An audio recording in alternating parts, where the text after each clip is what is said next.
Well, good evening, everyone. Thank you very much for tuning in. I hope you enjoyed those headlines over the last couple of minutes. My name's Julian Rosser.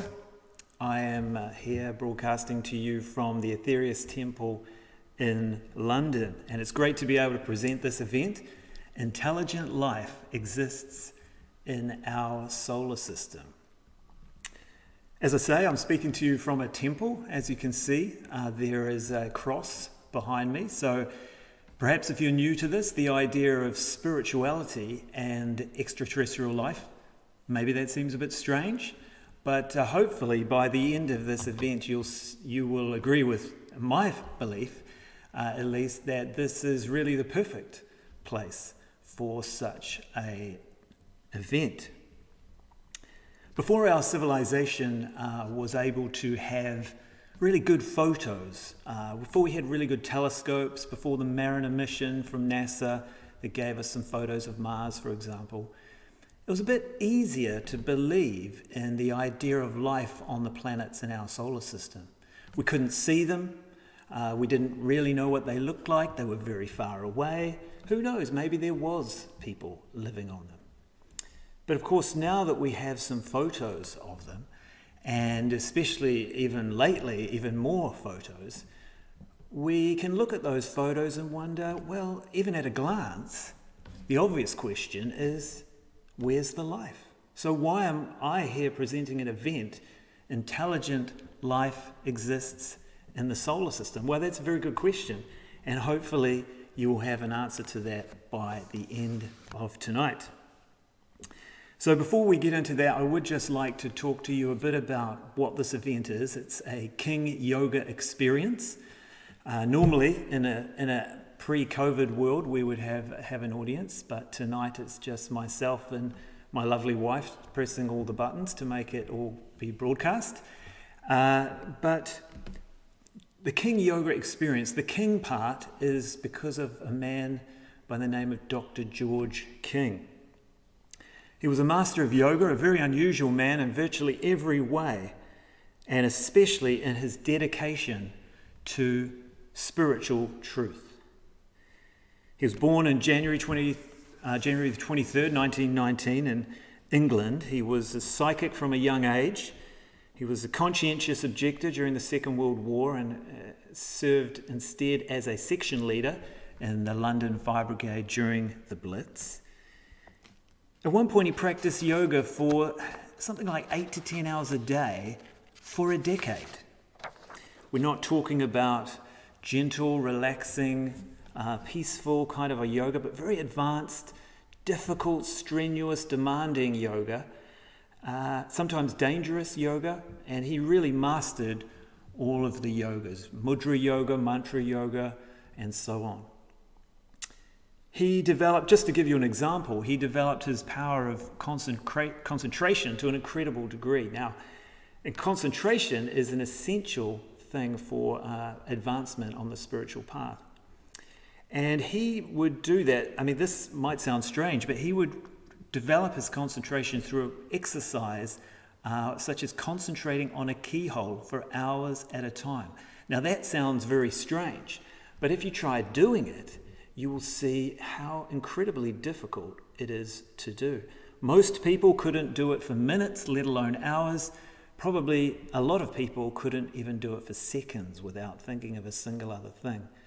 So with this incredible control over himself, these advanced yogic powers, he was able to raise the mystic power of Kundalini, which is an event in itself to discuss, from the base of the spine and to achieve cosmic consciousness. He was able to project from the body and visit other realms of existence. And most of what we're talking about tonight is based on either his teaching or those who he channeled, which I'll talk about later as well. The word yoga, King Yoga experience, yoga literally means union with God. And so in this case, King Yoga is a kind of path to union with God. It's a spiritual path, if you like, through the legacy of Dr. George King. And the experience part is really to convey that it's not just theory. Dr. George King was very much a pragmatic, practical man. He wasn't an armchair theorist. He rolled his sleeves up and got down to hard work in every area of his life. And he wasn't a master who he could have been if he wanted to, one of those kind of masters, sits in a cave, the Himalayas, detached from the world in a beautiful state of nirvana, peace, enlightenment, not having to worry about the stresses and strains of everyday life. But that's not the path he took. He lived in London, held down a job. As I say, he was doing all this yoga, and he had a job, a normal kind of a job, various different jobs. Just ordinary jobs that other people have. And so if you do the maths, there's not many hours left in the day after the time he's done this yoga and had his job. There's not much time left in the day. So because he was a very practical man, we're a practical organization. Let's begin with a visualization, just sort of set the scene and to get our minds into the kind of space of space. So let's just, to get the most out of this, I encourage you to join in. You obviously, it's up to you if you do or not. But just, it's best to sit with the spine upright, the legs uncrossed, the feet flat on the floor. And just take a deep breath and sigh it out. Let the cares of the day melt away. And just close the eyes. And just focus your mind upon your breath and allow your breath to deepen, and just count on the in-breath and then on the out-breath count the same again, so that your in and out breaths become even.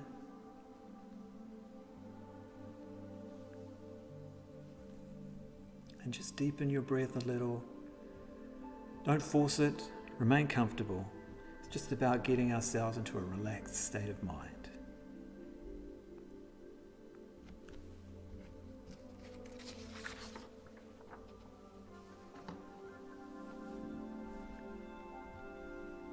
And if your mind wanders, then just bring it back to the breath.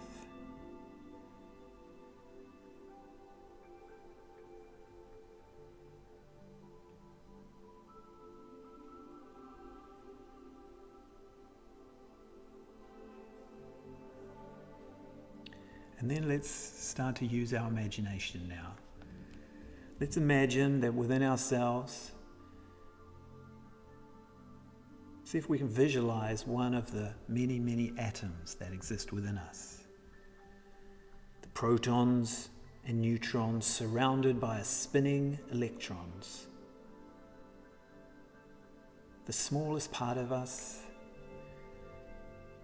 Imagine the countless billions upon billions of these atoms that exist within you, that make up the physical body that you call yourself. All of them spinning, vibrating with life.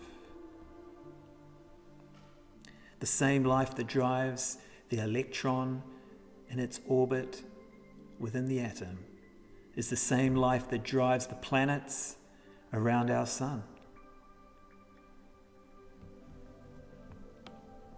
It's the same life that drives the galaxy. And now let's detach from that and imagine ourselves traveling upwards, and just look down upon the building that you are in. Just imagine that you're sort of floating gently upwards, steadily upwards, and you look down upon the building and you see the surrounding streets as you go further up. Further and further up, you start to see the suburb or the entire town or village. Even the city that you live in starts to come within your vision as you go further and further, floating further and further gently up. See the whole, maybe even the whole country, the whole island, the whole area upon which you live, coming into your visualization now. As you drift up and up and up, you start to see a greater part of the whole planet herself. And even the whole planet now comes into your visualization. You can see the beautiful globe in its entirety.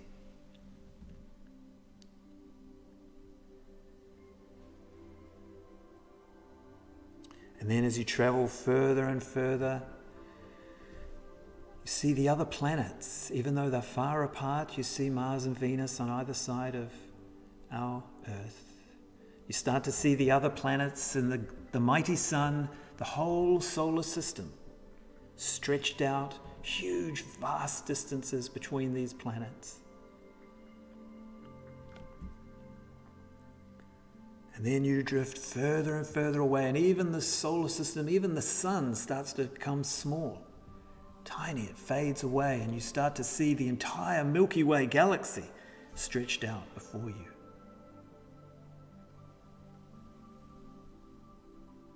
This vast galaxy, countless solar systems, countless planets, countless suns, stretching from one side of your visualization all the way to the other, this vast galaxy. And then turn your mind and your visualization, turn away from this galaxy and look in the opposite direction and see there more galaxies, galaxy after galaxy after galaxy, fading into the distance.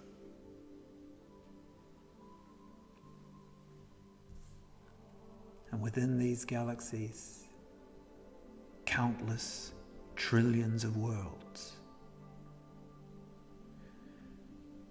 trillions of suns, solar systems.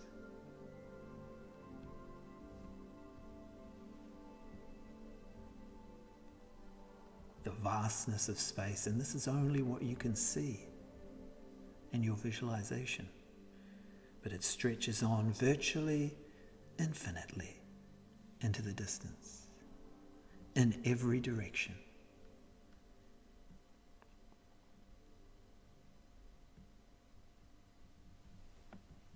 And know that at the same time you are both incredibly insignificant in this vastness, and yet also strangely an integral, interconnected part of it all.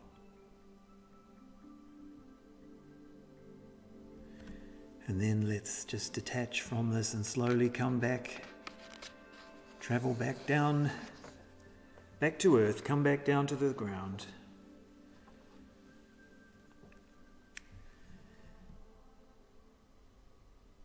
Well, I hope you enjoyed that sort of perspective resetting exercise. Now let's move on to the subject tonight. Intelligent life exists. Intelligent alien life exists in our solar system. It's life, Jim, but not as we know it. Now this quote, obviously from a fictional TV show. I don't even know if it was actually really said by any particular character or not. But that's not the point. It raises an important point about our search for intelligent life in the solar system. Scientists are very interested in the possibility of life on the planets. In recent weeks, as you may know, China, the United Arab Emirates, and the US have all put spacecraft into orbit of Mars, with NASA landing their Perseverance rover on it. NASA's primary goal with their project is to search for signs of, quote, ancient microbial life upon the planet Mars. You'd think that we, and I mean our society as a whole, not just NASA, but our science as a whole, would be open to life not as we know it, from that fictional quote. But on the whole, we tend to think that life, our search for alien life tends to be either at this microbial level that NASA are currently looking for on Mars, or we tend to think life may be at a similar level to ourselves, a broadly kind of similar level to ourselves, and that it thinks similarly to ourselves as well. So it thinks in terms of either we're going to be conquered by them, or we are going to conquer them. So a warlike kind of a mentality. But, and I guess fortunately, both are wildly wrong in terms of life in our solar system. Dr. George King has provided a huge amount of information on life in our solar system, and indeed even throughout the galaxy and beyond. This life is indeed ancient. That's definitely the case. But it is far from microbial. In fact, the humans are closer, and I mean a lot closer, literally, to being microbial than the life on these planets in our solar system. Martians, for example, are extremely advanced, as are all the other people in our solar system. Now, even discussing this subject can be met with ridicule, as I'm sure you're very aware. Most scientists are reluctant to touch it. It can be career limiting for them if they want to progress. But once they reach the top of their career, they start to feel a bit more comfortable. Things are slowly changing. We have recently had the highly credible scientist, Harvard's Avi Loeb, suggesting in a book that just came out last, I think it was January, that an object that passed through our solar system in 2017 was from an alien civilization. Now, this is a man in a very respected Ivy League university in the US, had a lot to lose, and I'm sure gets a lot of funny looks in the staff room at work, shall we say. But good on him for taking this stand. I don't know whether he's correct or not. You see an image of this object. It's an artist's impression, so we don't even know if that's correct or not either. But good on him for coming out with his theory. Now tonight I am going to address 4 questions that you may already have about life, intelligent alien life in the solar system. Why can't we see them? Why haven't they contacted us? What is life like on other planets? And what do they have to say? So the first question, why can't we see them? Well, life on the other planets is on a higher frequency of vibration. Now, to illustrate this, a good way, I think, is to think about what happens when we die. Now, when people die on this earth, a lot of people believe that there's some sort of afterlife. It's very common in lots of different cultures, religions. It's a very commonly held belief. The details of exactly, what happens, whether there's reincarnation, so on, there's a lot of difference, but essentially the belief in life after death is quite common. But if we believe in life after death, where is it? It has to be somewhere. We can't say, okay, people live after death, or they live somewhere, but where is it? It's not just some kind of vague, airy-fairy place. Well, the answer is in these different levels of vibration. And when we pass on from this realm, we go to a different one. And, depending on various different factors, we go to different levels of vibration. And one way to think about them is to think of it in terms of 2 combs. If you're thinking of 2 different levels of vibration, you could think of 2 different combs. I mean like a hair comb, for example. And each comb individually would take up the same amount of space individually. And then if you fitted them together, the teeth in one comb would fit into the gaps between the teeth in the other comb. And so therefore, once you've fitted them together, I mean, obviously not literally, but you get the idea. Once you've fitted them together, they're only taking up the space of one comb instead of 2 combs. And that is, it's a kind of a way of describing how the different levels of vibration exist on this earth. So where I am right now, physically, in this building in London, on another level of vibration, this could be a lake. It could be a mountain, a forest, or it could be a completely different building. It's all about the frequency of vibration. So if NASA took their Perseverance rover and put it on Mars on a higher level of vibration, they would find a planet teeming with life. So I would say to NASA, why not try and invent a rover that can view the other realms of vibration on Earth? That would be a really good starting point. So the second question then, why haven't they contacted us? Again, very fair question, good question. And I guess the short answer to this question is they have, many, many times. In fact, they've gone far more than just contact us. They've intervened in our history and saved our whole civilization from catastrophe many, many times.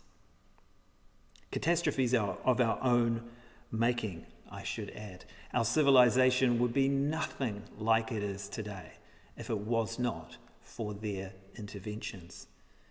The cosmic masters, as we refer to them on these other planets, are far more advanced both in their technology and their spirituality. And in fact, they have really guided the entire evolution of our planet against our actions. They've kind of helped us as much as they could, even though we were doing all we could to kind of go off the rails, as it were. In the past, they have also sent their emissaries who have walked among us, and there may even be some here still today. These were the great spiritual teachers. Sri Krishna on the left there, from the planet Saturn. The Lord Buddha in the middle, from the planet Venus. The Master Jesus, from the planet Venus. The higher frequencies of vibration upon these planets, of course. These are great beings, and you can see in the legacy of these three, for example, in the incredible legacy and the impact that they have left upon our world. It's vast and far-reaching. It's just huge. And it's because they were from other planets that they were able to have such a massive impact. So that's one way that they have approached us. They have also approached our leadership of our planet, like they have approached governments and the Pope. But believe it or not, they were not well received. It's strange, but that's the case. In 1954, they took a different approach in their communication. Dr. George King, who you see here, was living in London in his flat. In a very ordinary scene one day on the 8th of May, he was washing some dishes. And he was alone in his apartment, and he heard a voice say simply, "Prepare yourself, you are to become the voice of interplanetary parliament." Now, here is a very advanced yoga master, a very unusual individual, and he knew a lot about metaphysics and spirituality, but he did not know what this meant. But he was determined to find out. Now, before I carry on about that, I would like to point out it's interesting the use of the term interplanetary parliament in light of something that happened late last year. You may have heard the Israeli officer and current professor, Chaim Eshed, stated publicly that what he referred to as the Galactic Federation had been in contact with Israel and the United States for years. And this is not someone on the fringe of society. This is a man who was the head of Israel's space program for nearly 30 years. And he received the Israel Security Award. He said, if I'd come up with what I'm saying today 5 years ago, I would have been hospitalized. Today, they're already talking differently. I have nothing to lose. I have received my degrees and awards. I'm respected in universities abroad. where the trend is also changing. So times are changing around this subject, and there's been an unprecedented amount of activity on this over even just the last 12 months. It's now becoming more socially acceptable to believe in these kind of things. But returning to that person, that voice that Dr. King heard when he was in his flat, the cosmic master who that was went by the pseudonym Aetherius, and this master Aetherius, a cosmic master from the planet Venus, would become a frequent communicator with Dr. King for the rest of his life, along with a number of other cosmic masters. Now, to receive one of their messages, Dr. King would go into a very deep, advanced yogic trance state. He would raise the mystic power of Kundalini to a higher chakra. This power is in the base of the spine, and through various exercises, he's able to raise it up to the higher chakras. He would then go into this positive somatic yogic trance, and this cosmic master would speak through Dr. King. The voice would come out of Dr. King's mouth, but it would be the words of this cosmic master. Now, he did this over 600 times, and these were recorded. Many of them have been I think all of them have been transcribed. Many of them have been published in books, or the audio is published, and so on. So it's a huge body of information of beings from other planets giving messages to Earth. It's an incredible thing, really, when you think about it. Dr. King did this. He even did this broadcast on the BBC. He went into this state, and an interviewer actually interviewed, if you like, or had exchanged a few words with the Master Aetherius. And he's done it many, many other times, sometimes in even big halls to large audiences. But for the latter part of his life, it was in a small room, purpose-built, so that they could get really good audio quality of the recordings. So they have spoken to us. They have contacted us. The third question then, what is life like on other planets? Now, this is a good one, and I think this is the one that everyone's really curious about. Well, as I say, life exists on all the other planets in our solar systems. And to understand a little bit more about what it's like, we're going to hear from Dr. George King speaking himself in his own words. And he's able to give incredible insights into this subject from his own direct experience and from these messages that he's received from other beings. So here is it's only a couple of minutes, a short audio recording of Dr. George King speaking about the planet Mars. And this is from a lecture he gave in New York in 1960.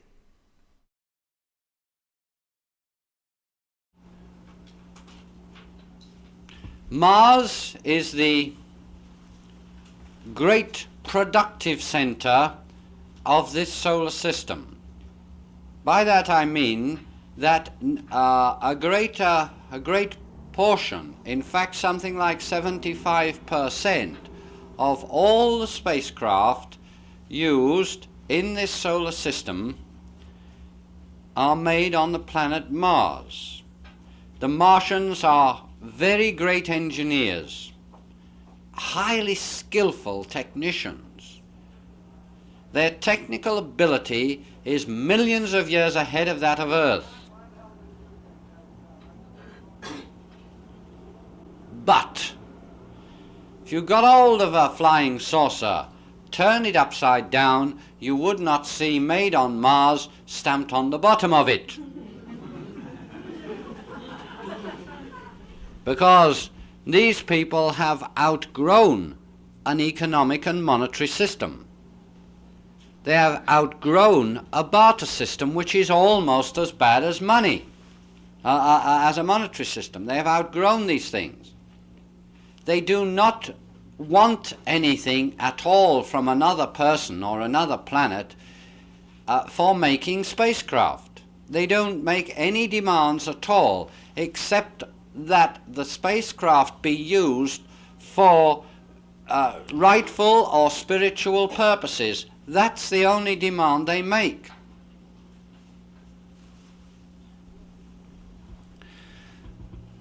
The tremendous workshops, if that's what we can call them, and it's not a good word for them, by the way, on Mars are situated underground.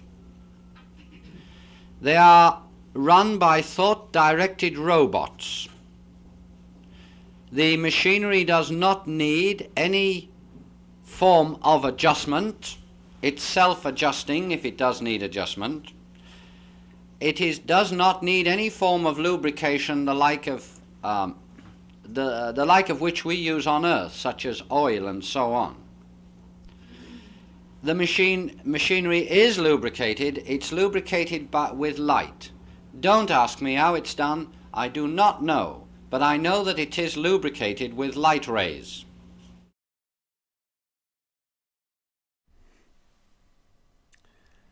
So there you have it. There is life on Mars. The Martians are engineers. They have no monetary system. And they are spiritually motivated in the work that they do.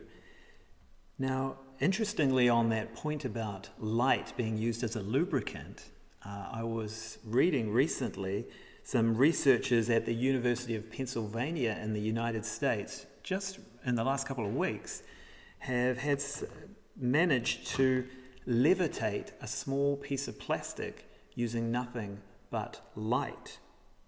It was only a very small piece, but it's quite a breakthrough in their ability to literally levitate something using nothing but light. So perhaps this is a very small step in the same direction that the Martians, obviously, even in 1960, vastly superior. So this is just a small taste of the sort of information that Dr. King is able to give, and there's so much more of it. There's hundreds and hundreds of these lectures and addresses that were recorded throughout his lifetime on all sorts of different subjects, including this incredibly interesting subject of life on other planets. So now we'll have another recording of Dr. George King speaking. This one is about the planet Venus. And this is also just short, just a couple of minutes. And again, it's from that same lecture he gave in New York in 1960. Everybody's interested in Venus, aren't they? Well, it's inhabited and there are people on Venus. And the people on Venus are extremely advanced. Now, like the people on Mars and like the people on Jupiter, the people on Venus give great service to the planetary system as a whole, but it's different service. According to the Martians and the people from Jupiter, they say that the people from Venus are more advanced than they are. The people from Venus, of course, won't admit this. Naturally, you didn't expect an advanced people to admit this. But we believe that they are extremely advanced and some lives ahead of this Earth. You know that dear me, New York smog. You know, or do you, that this Earth is in its third life out of the Sun, out of 7. Well, Venus is now in its 6th.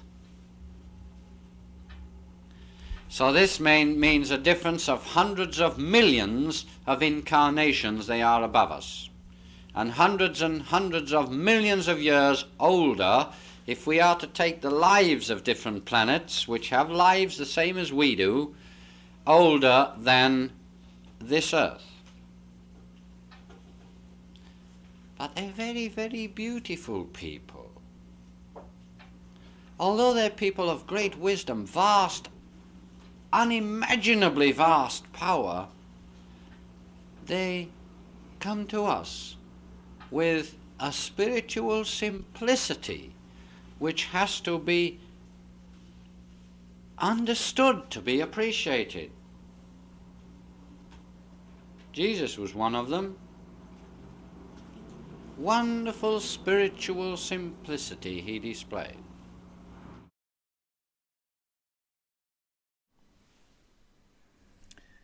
So there you have it. The Venusian people are very beautiful, more advanced than the Martian people, and Jesus came from Venus. If you haven't already heard this, I should point you in the direction of Revelations 22:16 in the Bible, in which Jesus says that he came from the bright and morning star, which of course is the planet Venus. Okay, so the fourth question. What do they have to say? Well, the Cosmic Masters gave many, many messages over the course of Dr. George King's lifetime, from that first contact in 1954. They covered a wide range of things, but the core of them was a common theme, really, and it was the need for humanity as a whole to become more spiritual. We need to turn back to those teachings of the great spiritual masters that have come among us throughout the centuries and turn away from this crazy materialistic direction that we've been going in. Obviously, I can't tell you about all of them as much as I'd love to, but I'm going to pick a particular set of messages to give you a bit of a taste of kind of the spiritual aspect of what they have to say, because while they are advanced technologically, as we heard in terms of the Martian technology, they're far more advanced than us in that respect, but even more so spiritually. They're just incredibly more advanced than us.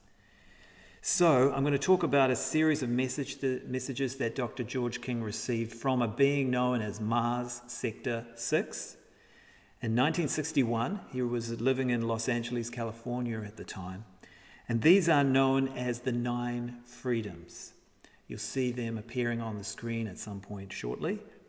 And they are really 9 steps or stages or portals, for want of better terminology, that we all must pass through as we evolve spiritually, individually, and our entire civilization as a whole. So I'll just run through these to give you a bit of a sense of what they're about. The first freedom is bravery. Perhaps not the most, you might not think it's the most obvious first step, but if we think about it, in order to search for truth, in order to bravely step away from the conditioning of the masses, there's a certain amount of bravery required. Chaim Eshed required a certain amount of bravery to come out and say what he said about life on other planets. The second freedom is love, and this is not the basic emotional love, not intense like, but this is a greater thing than that. It's an energy. And we really need to manifest this great energy that pervades the entire universe. It's the energy that holds together all of creation. And we need to manifest this in all of our actions and our thoughts. Service to others is the third freedom. In order to progress spiritually, really service to others is the only way forward.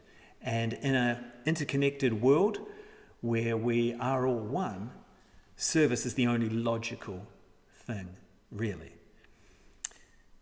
These 3 freedoms lead us to enlightenment, which leads on to cosmic consciousness, the control of the Kundalini that I mentioned earlier.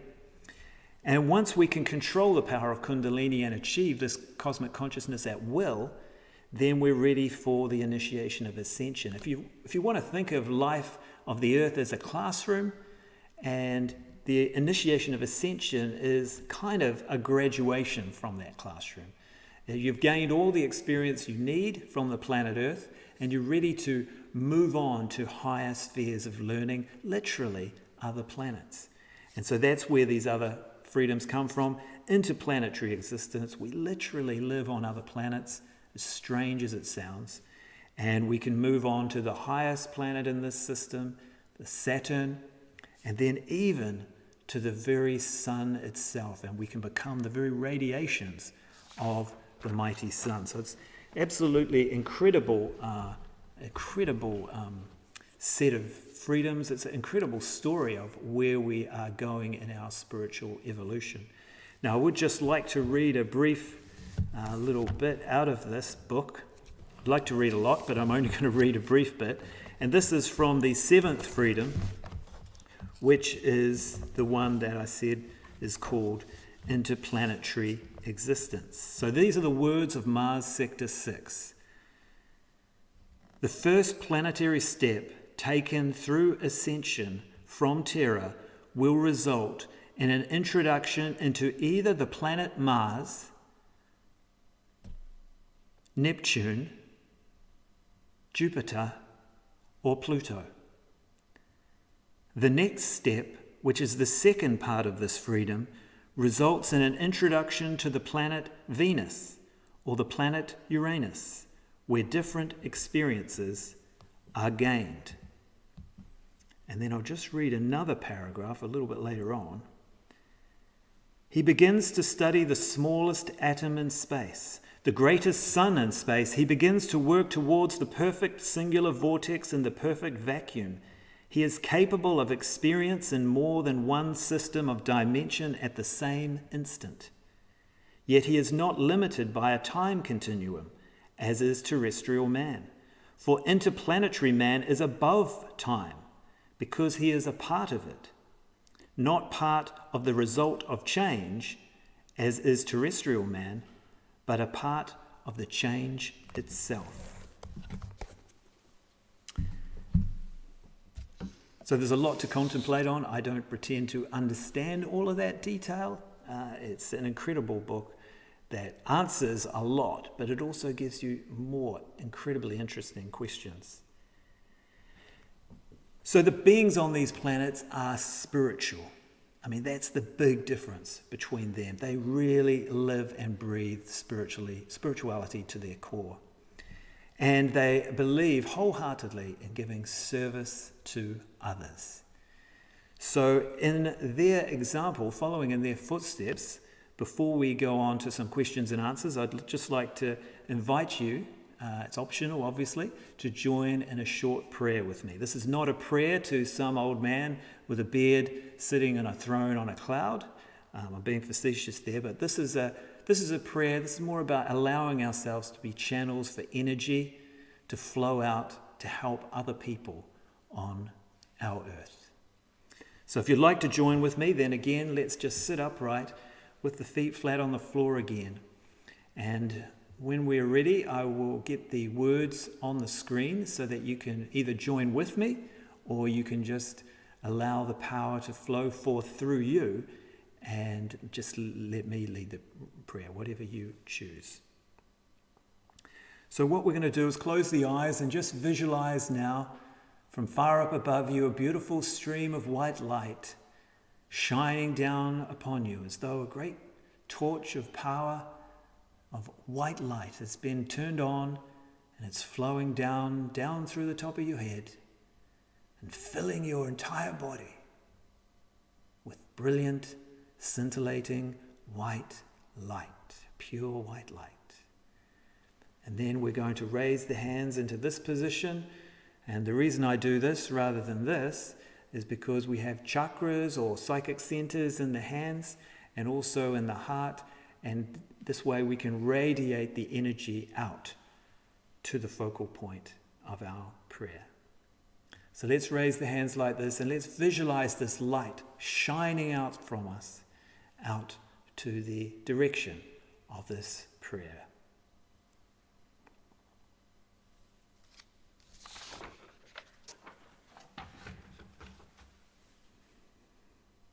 Almighty God,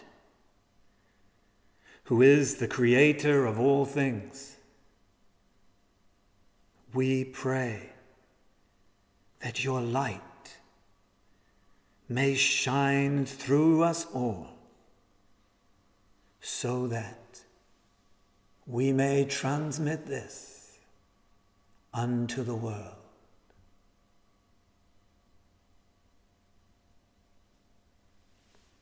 And then we finish by just wiping the right hand over the left. It kind of turns off the energy, if you like.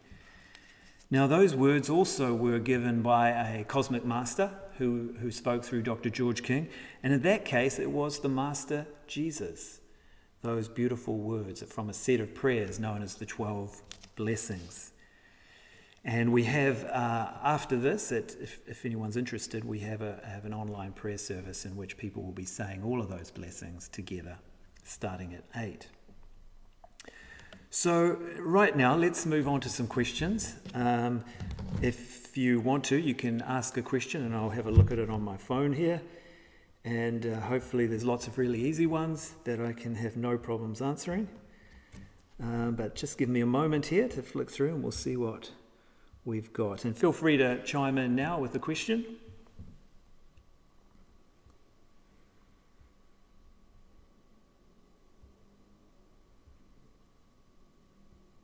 Okay, let's see what we've got here.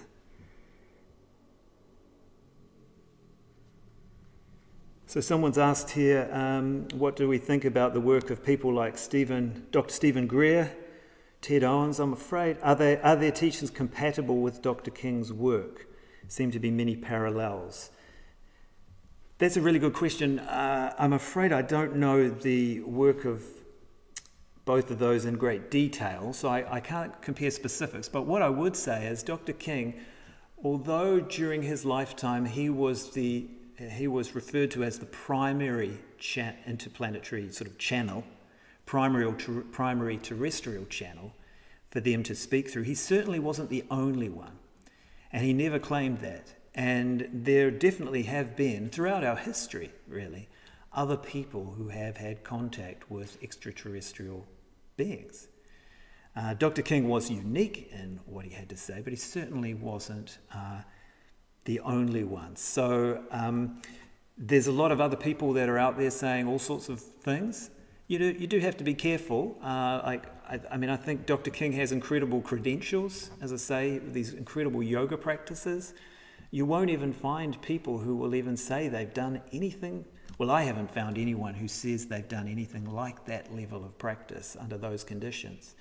So he kind of proved himself by his credentials.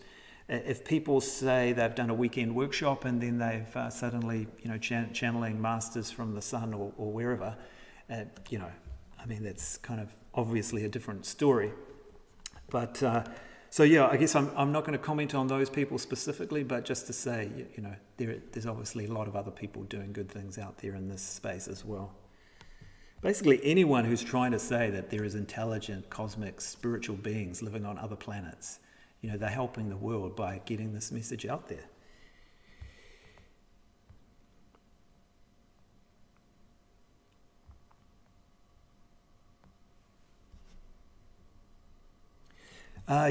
Someone's asked here, do other beings know that we have sent robots, probes to their planets, etc.? Yes, most definitely. These are incredible beings. Maybe I haven't illustrated exactly how much more advanced than us they are. They already, and throughout our history, have had satellites in orbit of our planet that are invisible to us to observe what we're doing. They know everything that we're doing. They intervene when we really need it. They chose when to allow us to visit these planets. If they wanted to, they could stop us, even from visiting the moon, if they chose to. So yes, they very definitely are aware of everything that we're doing. And, if you think about what we're doing, polluting the planet, polluting the environment around the planet, and, even these ideas of seeing space as a kind of war zone, it's just goes against everything that they stand for. But they can't do everything for us. They have to let us stand on our own 2 feet or crawl and gradually learn these things for ourselves. So they're trying to help us as much as they can without overstepping the mark that the law of karma gives for them. So that's a very good question. Thank you.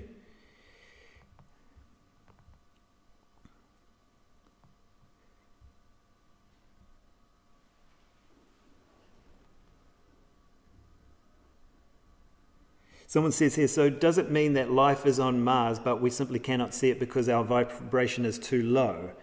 Well, yes, that's basically the point that I'm making, really, if I haven't made that clear. They are on a much higher level of vibration. I mean, we're talking about incredibly advanced beings.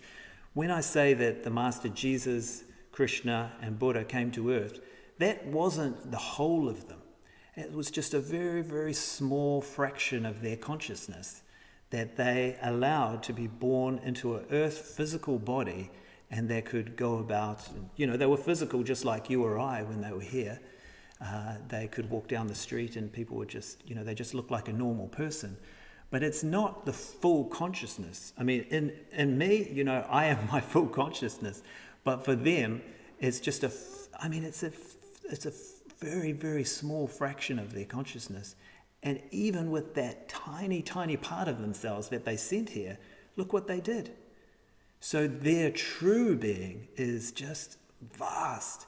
We sometimes refer to them as the gods from space because even one of them is virtually God as far as we're concerned. They're just that much greater than us.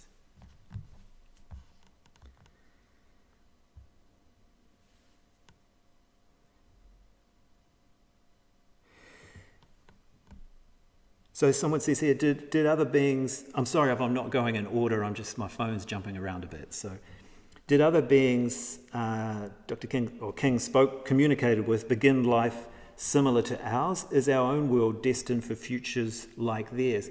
We are destined for an interplanetary existence. That's one of the steps laid out in the 9 freedoms. It is definitely our destiny.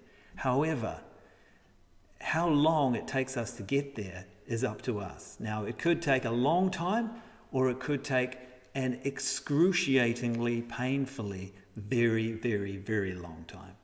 So it's really up to us.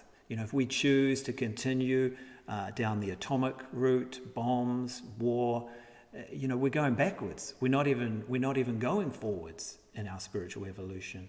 So if we can get on the right track, and then we're going to get there eventually. But that's not to say that all the beings on those other planets have gone through the same pathway that we have.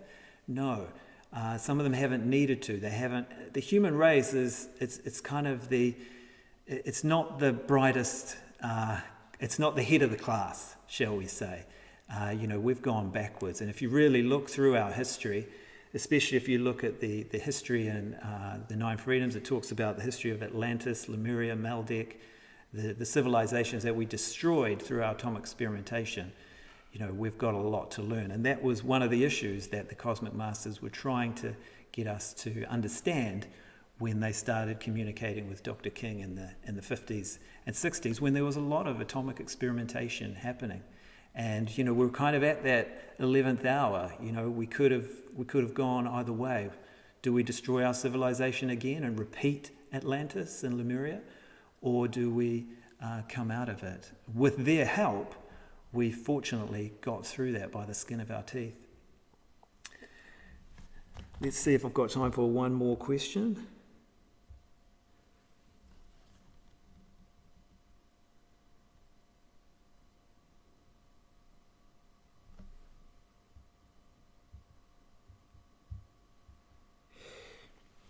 Okay, so there's some really good comments in here. Some of them aren't necessary questions, but thank you very much for participating, everyone. I really appreciate it. If you want, some of these we could maybe talk about afterwards, or we'll have an email address in there if people want to communicate.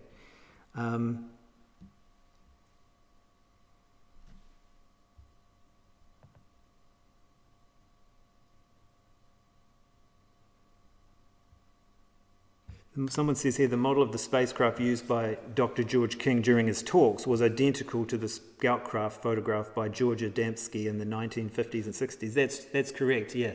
That particular scout craft, Dr. King described that as a scout craft. In one of his books, he publishes the dimensions of it, and he talks a lot about how they're propelled, the fuel systems, how they managed to become invisible, how many people are on them.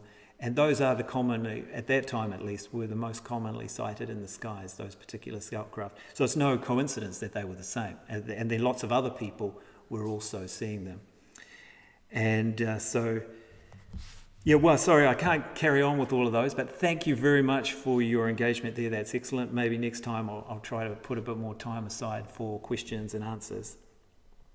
As I say, I have to wrap up because we have another event starting at 8 p.m. Where we have an online prayer service, the 12 Blessings. And if you're interested, you might like to join in with that. It's 12 Blessings, 1, 2, and then the word blessings.org. And there's a link in the description on the YouTube. If you want to find out more, then you could sign up for an email series on our website. There's a link to the page on the website that you can sign up. And those emails come from my email address. So if you want to ask me a question, just sign up for that and then reply to one of the emails. And I'll be happy to respond to you. If you want to get this amazing book that I've raved about, then there's a link to that in the description as well, if you want to get your copy. And there's various other things on the website I encourage you to explore, find out more about Dr. George King. Incredible man, a master. I'm proud to follow him. And I'm proud to spread the teachings and messages that he gave to this earth. So thank you very much once again for your attention tonight. I hope you found it enjoyable. God bless you all.